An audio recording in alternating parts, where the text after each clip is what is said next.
Yeah, Zane. Get it, Zane. Do it.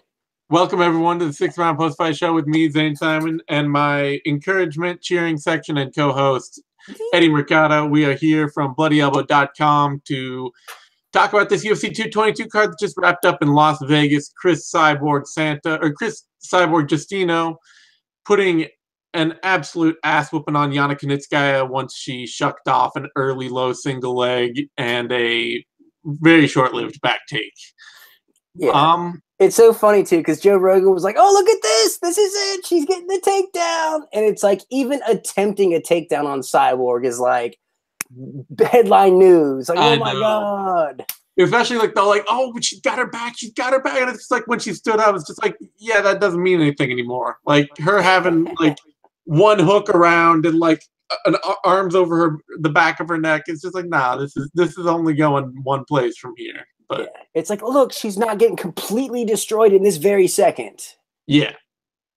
Which fair play to Kunitskaya. You know, that was a thing that came up with her fight with Evinger too. She's got a little funk in her game.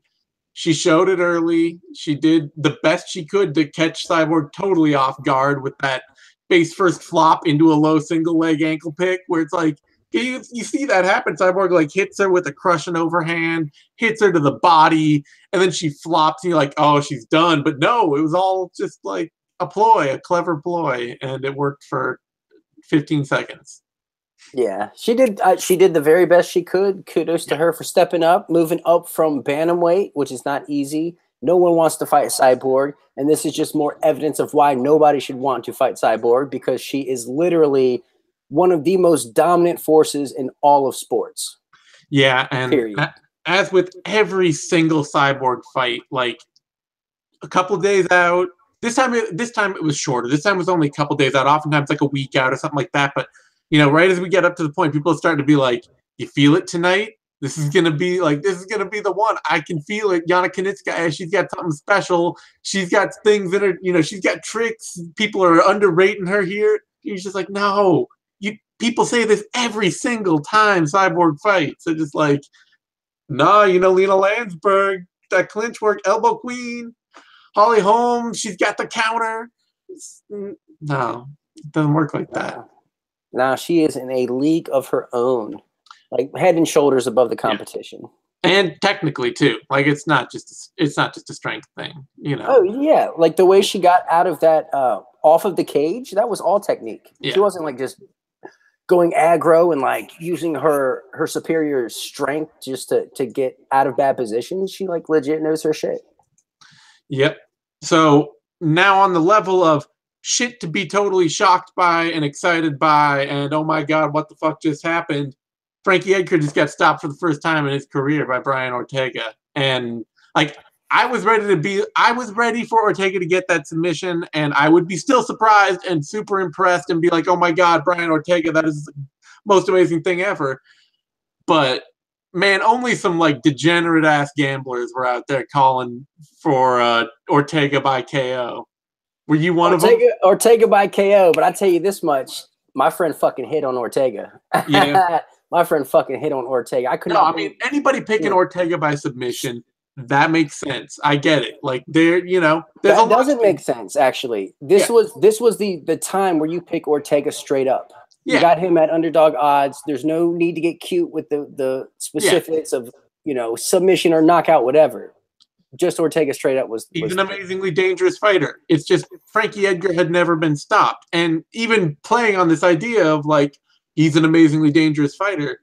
You've got to be really impressed and surprised at Brian Ortega stopping Frankie Edgar, especially lifting him off his feet with an uppercut in the first round. He pulled his Francis Ngannou out there on Frankie, and Edgar literally looked calm and composed for every second of that first round. Even when Edgar was pressuring early, it did not faze Ortega whatsoever. And Ortega really looked big out there. He did.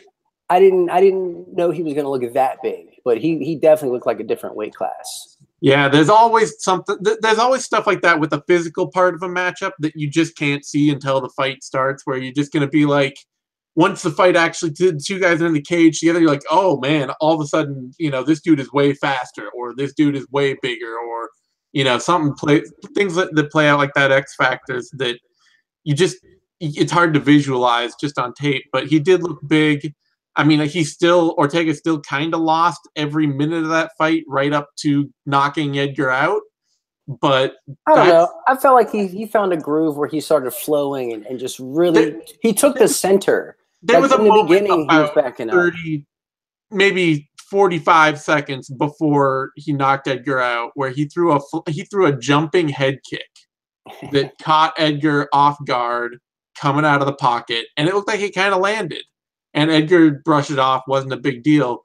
But it was a moment of suddenly like Ortega is finding the range on some of these really dangerous power strikes he's throwing, and he's throwing them in ways that surprise Edgar. And that was like the little precursor tell to suddenly landing that elbow, that stepping elbow that, like, it looked like Edgar went through some like sci-fi like shift, some sci-fi sort of dimensional shift where you watch his head, it's just like it's like over here now.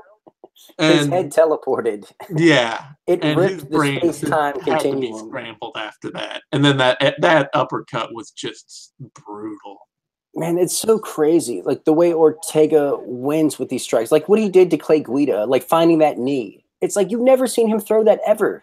And then all of a sudden he pulls out this fight-ending blow. And it's like, where did this come from? I thought you were like the jiu-jitsu guru here. What are you doing, like coming up with these power combos on your feet, But they fucking work. Yeah. And they work. And like what I love about Ortega is like, he does get hit quite often, but like his hand is fucking glued to his face. Like there were multiple times where Frankie caught him clean, but his fucking hand was right there to absorb the bulk of the shock. Like, no, I mean, that's the thing I've been, I was talking about on the pre-show I did this week with Ortega, is that you can see all of the pieces of actually a very technical stand-up striking game floating around in his style that they've slowly been coming together in ways that aren't just like basic fundamentals. It wasn't like he just started out with like a really clean jab, right cross, and has been like building from there. He started out with like a little bit of slick head movement and a little bit of combination boxing and real like confidence in some fundamental power striking and a little bit of defensive fundamentals. And those things have been building in ways that have actually made him a really creative, unpredictable, devastating striker rather than just a guy who is super nuts and bolts clean. Like, oh yeah, I know exactly what super basic techniques I'm going to see out of Brian Ortega every time. It's kind of like a jiu-jitsu game, how like, people have a real specific kind of game plan on the ground. It's like, okay, I'm going to do this. And if he does that, then I'll do this. But if he does that, then I'll do that. And it seems as if Ortega is kind of doing that with his striking. He's like, he has all these techniques out there and he's starting to figure out what works for him specifically. And he just knocked out Frankie Edgar on the feet. Yeah. I mean, that fight he's going to have with Max Holloway is going to be bananas. Dude, Max is in trouble, man. Like, we know Holloway can play a very safe out-range game. He's done it before. He did it with Jeremy Stevens. He has that ability. But you also look at the way he fought Jose Aldo, and like the way he beat Aldo the second time was to bait Aldo, just come throw at me, try to hurt me as bad as you can, and I'll be there on the other side of it. And you've got to wonder, like, what's his strategy going to be against Ortega? Is he going to be able to try and pick that long-range game off? Or is he going to get caught up into is he going to try to, make him tired? Is he going to try to make him, land shots? And if you give Ortega opportunities to be dangerous, he's shown time and again that he'll find a way to finish. And that's another thing, though, about making Ortega tired is we've never seen him in championship rounds. So who knows what that gas tank's like? And Max has proven. Yeah, so we know Max will just his volume will go up. He will pressure you harder. He will make the fight worse and worse on you with every round that goes on. But it's a question of how does he get there? Does he get there by a slow, in and out, technical thing like he did to Cub Swanson and Jeremy Stevens? Or does he really get caught up like he did with Jose Aldo and try to do that and just try to put a real firefight on him and make him burn his gas tank quickly. Man, it's so intriguing. Yep. You got Max hasn't lost since when? When was that? 2013. And Ortega's undefeated. So it's like, you know what everyone's capable of, but like how it actually would look out there is such an enigma to me. Yeah. I'm damn excited for that fight. It sucks to me to see Frankie Edgar lose a chance at the Holloway fight, and he's lost some big chances before that, but I don't know. Frankie, the heartless side of me is always just like, you wanted to be champion, you should have won some of those title fights you were in.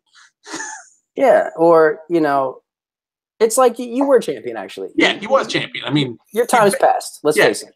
If you wanted to still have a belt, you should have kept the one you got. But or the one you competed for recently. Yeah, exactly. But that's the thing, though, is Frankie might now be the gatekeeper to the title shot. I think they're gonna. I mean, they were probably gonna end run Ortega around Edgar before Holloway got hurt. I don't know how many dudes they make go through Frankie Edgar to get a shot at either Ortega or Holloway. Frankie's already beat everybody around him. Yeah. Like literally, except for like Josh Emmett, which could be like an odd matchup that would work and make sense, but I don't really want to see Emmett get that kind of bounce back fight. We'll see. I don't know. Either way, I'm fascinated by Ortega versus Holloway. Can't see that fight soon enough. Yeah.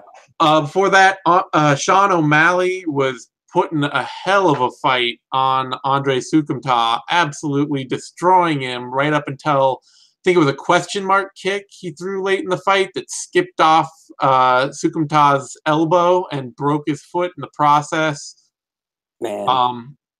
And then I'm going to give Soukhamthath a little, credit here, I guess.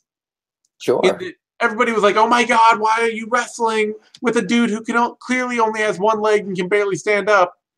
But literally, I think the only 2 or 3 takedowns he went for in that fight, in that third round, were a direct result of him getting hurt so bad standing that he basically just fell on O'Malley, who then fell over.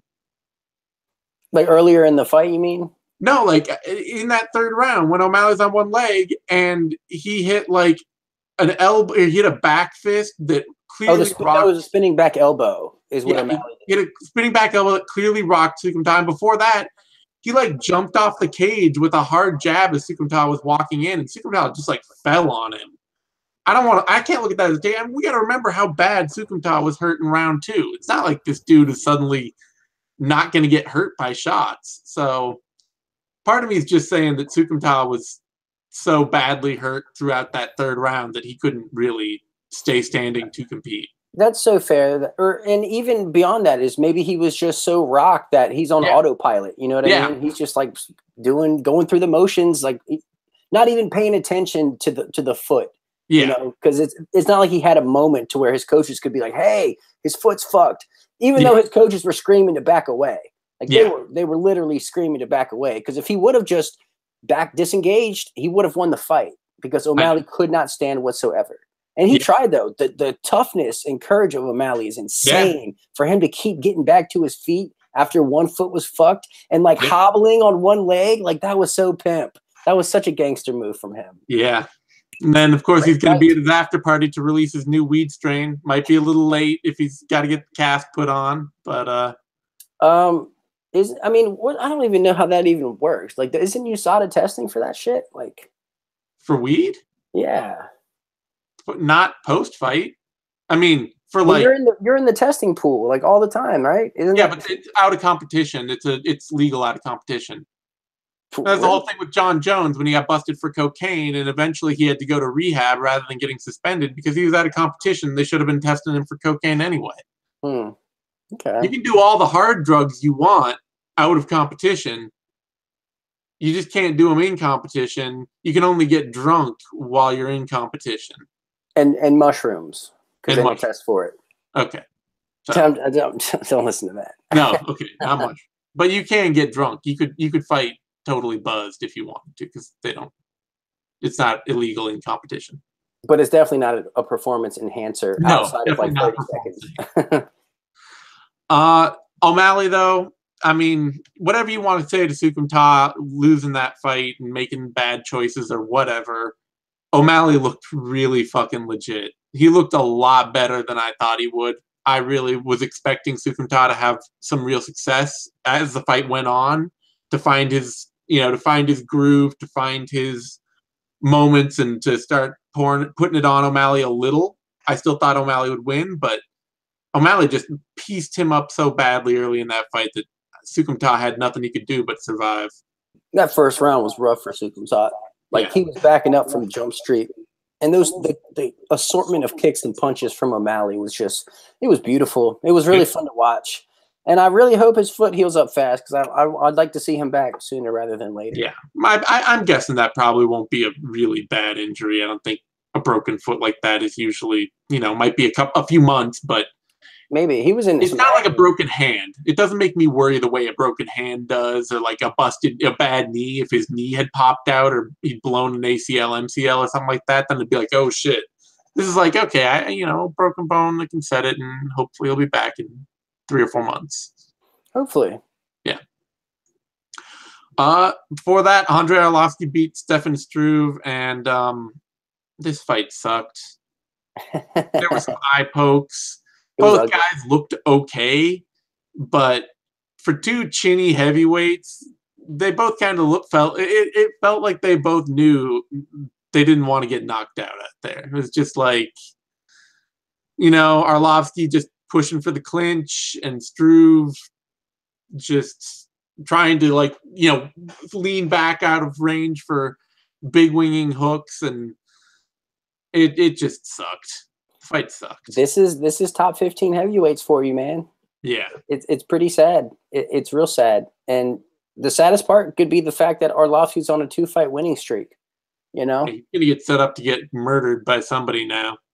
It's sad. And then you have Struve's on a 2-fight losing streak. And the relevancy between these two, or any glimmer of hope of seeing Struve getting a rematch with Stipe is pretty much gone. Hey, guess what? What's that? Andre Arlovski's never fought Mark Hunt. What? Shut up. I know, right? How? What? How? How in the name of incestuous heavyweights has this never happened? He never fought in Pride. That's how. Ah, okay. And then they just have him somehow, through 5 years of being in the UFC together, have never met. Man. So I feel like that's a fight that should have happened twice already. Exactly. Maybe now will be the time we see it. One of the best chins versus one of the worst? Yeah. Why not? Okay. Sure. Feeling a little cruel. What can I do? I like Arlovski even. It's not even I don't like him, but what are you going to do with a bunch of dudes who are trending towards 40 and still out there trying to throw hands? Yeah, it's not cruel. It's actually probably the most logical next step for Arlovski. Yeah. And if he wins that, then shit, he's back into being in serious trouble. Yeah, exactly. Maybe he can fight Overeem again. Probably not, though. I think they're still salty that fight even happened in the first place. Or at least Arlovski is. Yeah. But he's at a new camp now. Arlovski is, so who cares? All right. Before that, Ketlin Viera beat Kat Zingano. That fight couldn't have gone more as expected.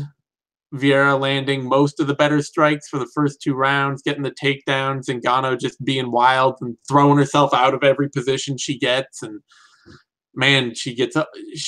Her technique all breaks down when she has to throw more than 1 strike going forward. I feel like she fights like she's in a mosh pit.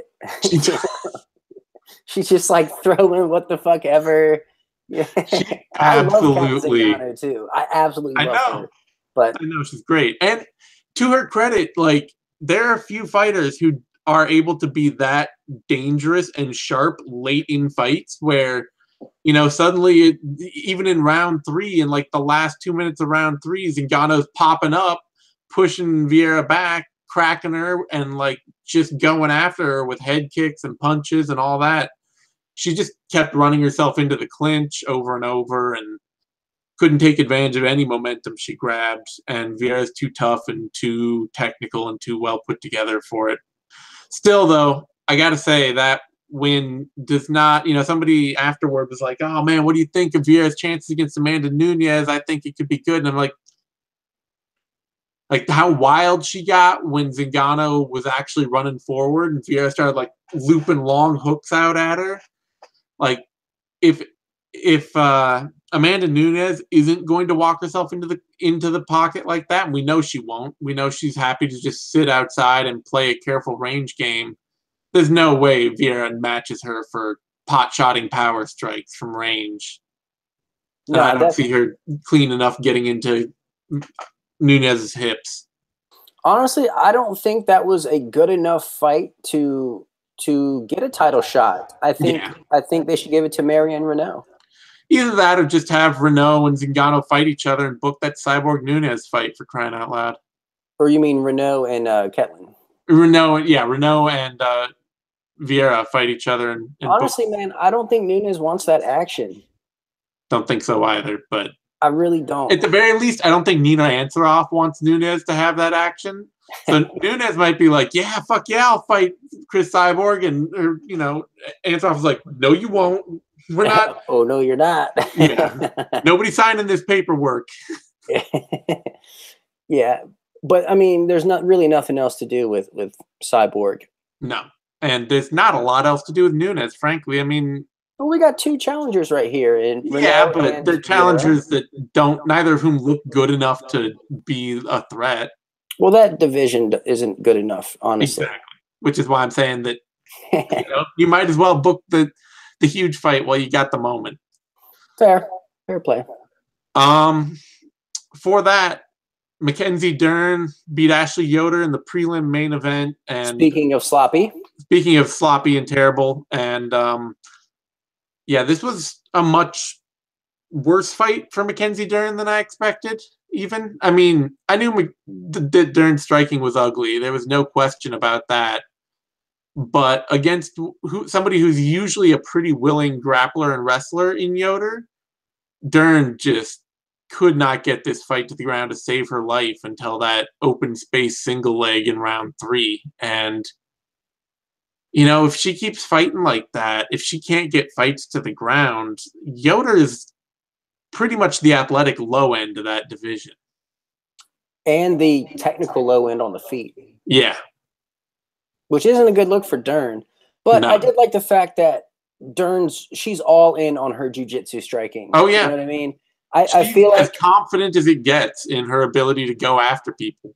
But it's not just confidence, though. Like, she has the wherewithal to stick with her striking even late. Even if it sucks, she's still landing check hooks out there. Even if they're wild and crazy and the opposite of technical. I mean, she's still all about it. And I think she could really use some sort of Eminari roll or something that these Polish leg lockers use to get the fight to the ground. Because if she had that also, she had more ways to get the fight down. Because once she got the fight on the ground, it was night and day. Like, it was. You can see that you can see why people are hyped, because on the ground she is absolutely already an elite grappler who could, potentially sub anyone in the division. Yeah. It's just that watching her stand for 2.5 rounds was kind of hard. And she strikes like somebody who has spent even less time striking than she probably has. And that's a problem. Like, it's tough. It's a problem, especially because she's so confident in it that she's getting dropped like twice by Ashley Yoder. She's so willing to walk into shots that she's gonna get cracked by other people at the bottom of this division. Maybe she'll develop a Nogueira sort of style back in Pride, where he always got rocked and then comes up with the submission.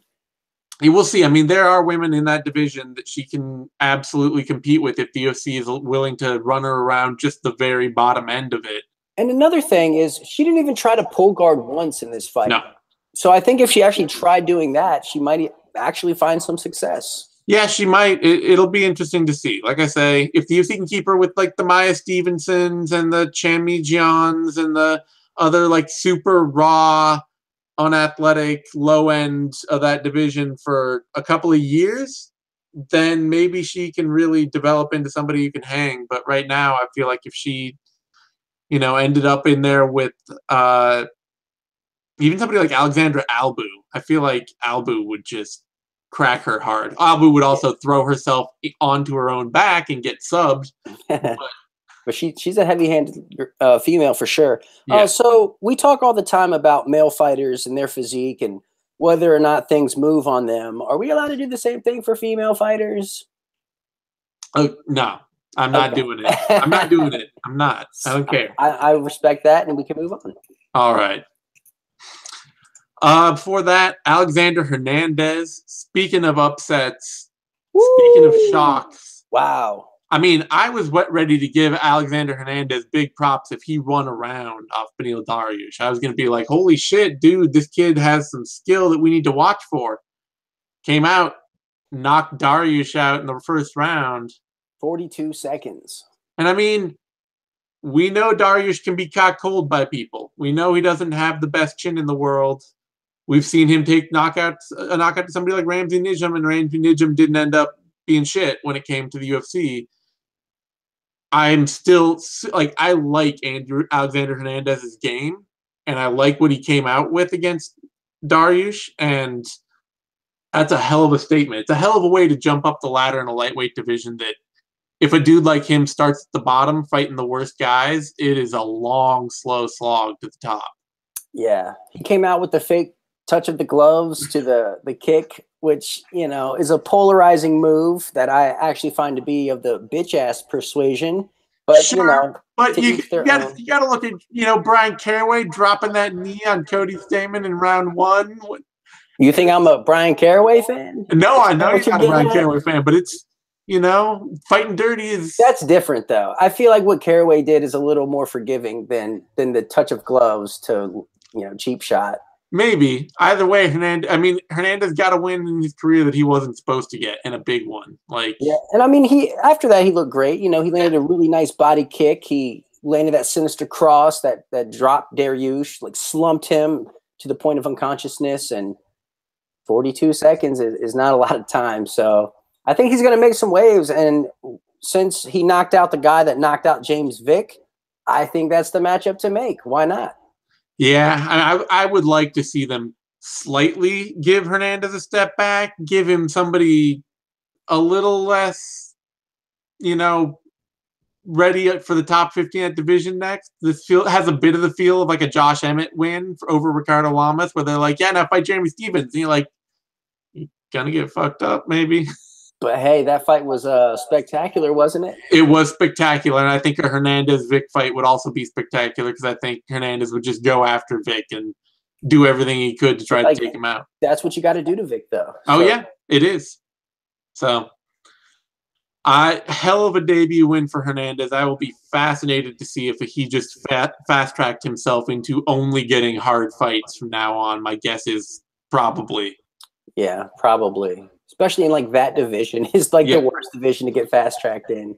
Yeah, they're just gonna be like, yeah, fight James Vick and fight Michael Chiesa. That's another thing is that's also a division where there's a lot of people who don't like to fight each other. Yeah, like if you're below them, ranked below them, it's real political. So he might struggle to get a fight after that. Honestly, and throw him Rustam Habilov, like fight one of these Russian dudes that nobody in their right mind wants to fight out there. That's fair. All right. Before that, John Dodson beat Pedro Munoz. Munoz did better, especially in round 2, to kind of figure out what Dodson was doing and find him escaping out of the pocket with counters. But otherwise, I think this was a lot of the fight that was pretty expectable, which is mostly Dodson being faster and landing harder standing up. Yeah, Dodson's speed, footwork, his early body shots were really effective. And, you know, I think the bottom line is Pedro Munoz is just way too hittable. Yeah. That's just the bottom line here. And it's unfortunate because it snapped a 4-fight winning streak for him. Just when he was building up momentum, it's like, boom, you're now kind of forming into this gatekeeper to the top 7 or 8 at this point. And it's not even just way too hittable. I think it's also that he doesn't want to wrestle. Like, he wants to kickbox and lead you. He wants to do the Ortega thing, which is kickbox, and your opponent takes you down, and you get the submission when they're shooting in on a bad shot. But when he actually tried to take Dodson down late, he got him down for a minute. It's like maybe you should have worked on that a little earlier than just relentlessly walking forward and letting him counter you. Yeah, I mean, he didn't hold him down for very long. No, he didn't, but it was still something, you know? And, like, his pressure was great. Like, he was coming right at Dodson, making him work, making him feel the pressure. But he just kind of and there were quite a few, like, ball shots and things like that going on. So there was a little bit of stickiness. Yeah, Dodson, when you're a foot shorter than all your opponents, everybody who throws an inside leg kick is going to kick you in the nuts. And that's like just Dodson's cross to bear in the cage. He jumped into one of the ball shots. I know. Unfortunate for him. Jumping up in the air, he couldn't get high enough to avoid that. Dodson, though, he fought a smart fight, and he really capitalized on the whole orthodox versus southpaw matchup. And he just really let his southpaw left hand go. And it paid dividends for him. So consistency is still plaguing Dodson, alternating wins and losses in his past 6 fights. But, you know, those losses are to some pretty damn good dudes. So Dodson's in a unique place. He's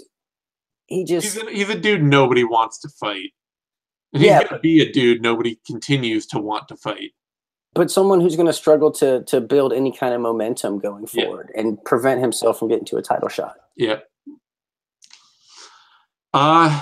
Before that, CB Dollaway technically beat Hector Lombard in exactly the way I thought CB Dollaway would lose to Hector Lombard. And, you know, like, the refs, I'm fine with this call. I am fine with Hector Lombard getting DQ'd here. The bell rang, the ref told him to stop. He didn't stop. There's no argument that Lombard can have after that of just being like, I wasn't paying any attention to the referee's direction, so you can't tell me I did something illegal and you have to give me the win. But I will say that, you know, the ref really probably could have stepped in a lot more assertively there. And easy. He saw the position that they were in. Step in when Hector Lombard's throwing that kind of left hand. You know what I mean? Like it takes a lot to step in the way of that to stop the fight. I know, but at the same time, like you hear the bell, you hear the clacks coming down, you see the position that CB Dollaway has put himself in. You got to be ready to like know that something could go wrong here and step in a way, even if you're not stepping in to his left hand. Step in. Don't just like throw a hand out there and be like, stop. You know. I mean, I'm not going to fault the referee for this. This is Hector Lombard fucked up. Like, and I mean, Hector Lombard is also a notable gym bully that everybody's like. I think he was trying to get away with one. Yeah, and he didn't. He's exactly the kind of dude who tries to get away with one. So him not getting away with it, like I said, I got no problem with him being DQ'd. People were like, why are you giving Hector Lombard kind of a pass here when you were last week with Jeremy Stevens, like that fucking knee? It's like, because the refs got this one right. They DQ'd. Like, this isn't a problem for me. That knee didn't stop the fight. Yeah. Those brutal elbows to the unconscious Emmett is what stopped the fight. Yeah. This was Hector getting a sneak punch at the end of the round. Yeah. And then people, too, were like, oh, I think CB Dollaway could have kept going, and he faked it a little. Dude ended up in the fucking hospital, man. Yeah, he got taken out on a stretcher. Fuck out of here with that noise. But you know what? I think Hector might have set himself up for another UFC fight. He might have. So it's kind of smart in a way. Maybe he'll even run this one back. I don't know. Yeah, I don't think. I don't really. I'm not going to put any like forethought into Hector's court for that. Being like, he knew if I do something really controversial, they'll want to keep me to see if to see me fight again. But he might. Maybe they set up a rematch of this fight, which is fine because I really don't care. You know. No, yeah, it doesn't matter.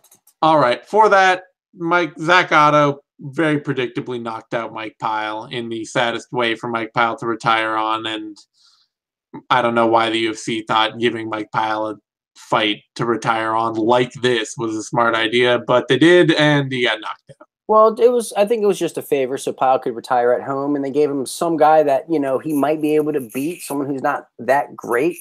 So, I mean, I guess I get it, but credit to Otto for knowing exactly what he needs to do and actually doing it, and that is coming out and putting the pressure on early, bringing the aggression, bringing the power, and you have to, and not giving Pyle a chance to figure him out. Yeah. So Otto did what he had to do, but this literally does nothing for his career. You know, to beat someone who just retired. Him in the UFC. That's like the thing. Okay. Well, there's that. And I guess it's something for his highlight reel. Yeah.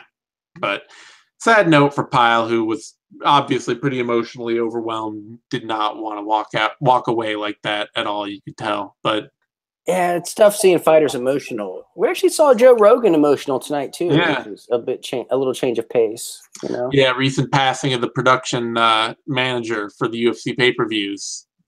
Yeah, kind of a big deal, you know. Yeah. He's been doing that job for like 20 years. One of the unsung heroes of the UFC that a lot of people don't know about. All right, before that, enough of people crying on air. Before that, Cody Stamann beat Brian Caraway. Rough loss for Caraway. I scored that fight for him. I did too. But I'm not upset that he didn't win it.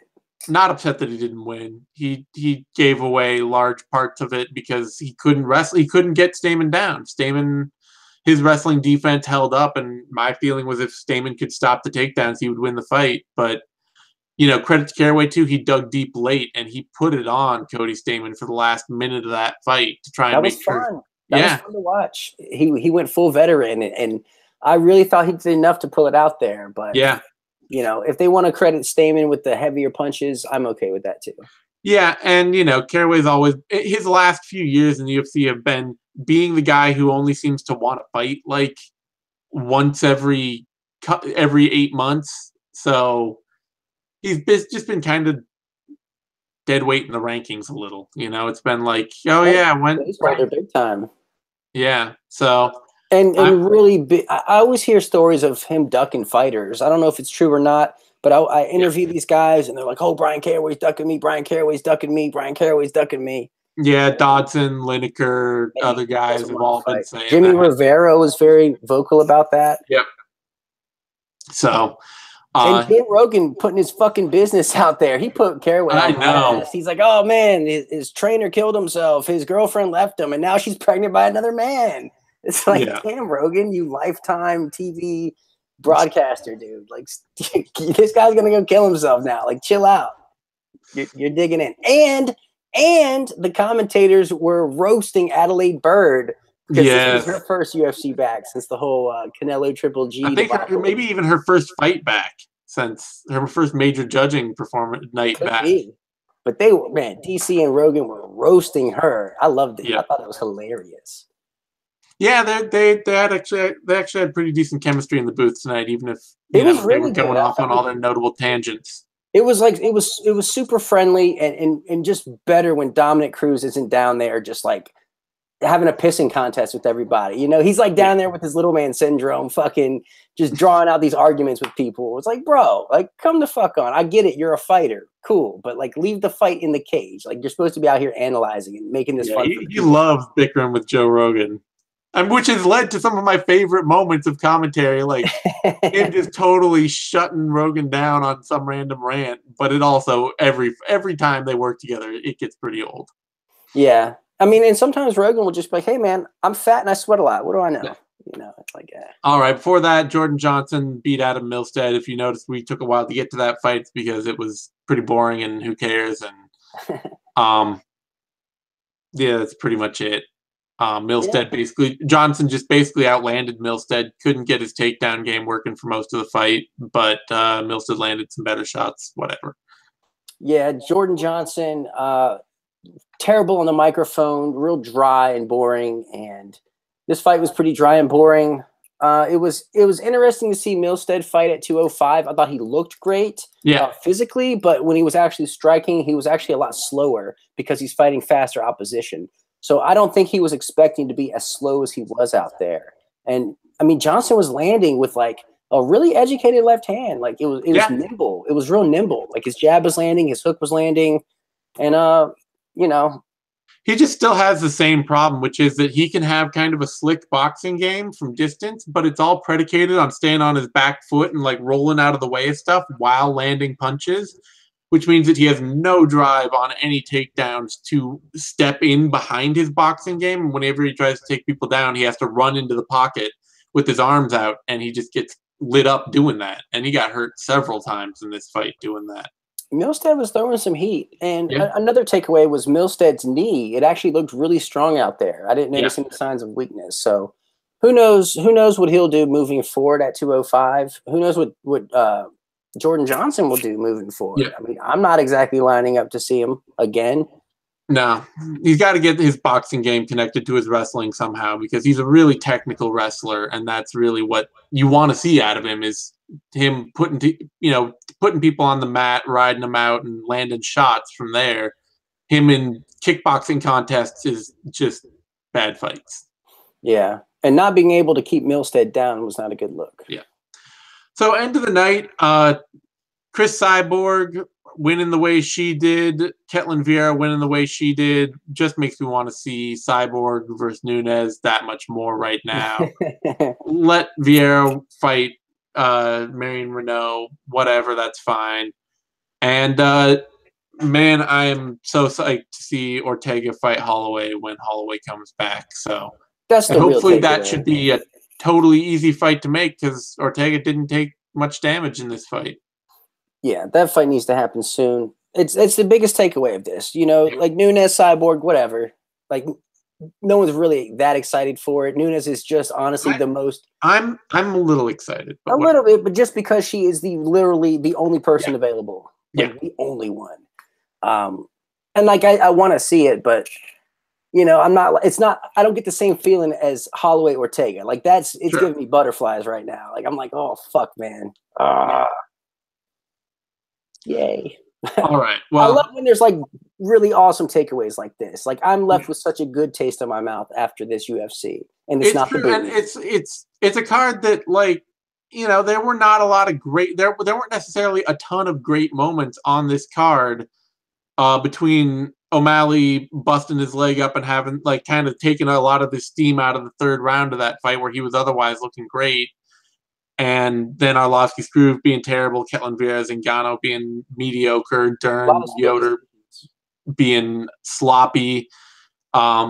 You know, and then other than Dariush, Hernandez, Dodson, Munoz was nothing great. Lombard, Dollaway was weird. Pyle was sad. Stamann, Caraway was fun, actually. That was fun. And Johnson, Milstead was pretty boring. So not a lot of good stuff building up to those last two fights. But that Ortega Edgar fight, it leaves you with a thrill, and I'm always happy to see Cyborg crush somebody. I don't care. Like maybe that makes me a terrible person, but it's always fun. No, it's not. It doesn't make you a terrible person, because this isn't can crushing. Like Cyborg is legitimately fighting the best possible people, but she is just that much better. Yeah, it's real special. On that note, you can find me on Twitter at TheseAnytime. You can find Eddie on Twitter at TheEddieMercado. You can find both of us over at BloodyElbow.com. Give us a like over on YouTube. That's a thumbs up thing down there. That helps us a ton. I swear to God, it's not just a vanity thing. It helps. Subscribe to our YouTube channel, MMANation.com, DOTCOM, so you get all the latest Bloody Elbow shows, news, videos, all the stuff we do week in, week out. Got a week off next week. I'll be back with the MMA Depressed Us. Eddie will be back with 6th Round Retro. We will have Heavy Hand, If I Did It, all our other week in, week shouts, or week in, week out shows we do. The whole shebang. Yep. And then we will be back the week after that for UFC Fight Night, London Volkov versus Verdum. A fun fight night card, made fun mostly just because it's on Fight Pass, so it will be going at a fast clip. And it's two heavyweights we haven't seen fight each other yet. Exactly. So I'm actually kind of looking forward to a Fight Pass fight night. Thanks everyone for tuning in, and we will see you again soon.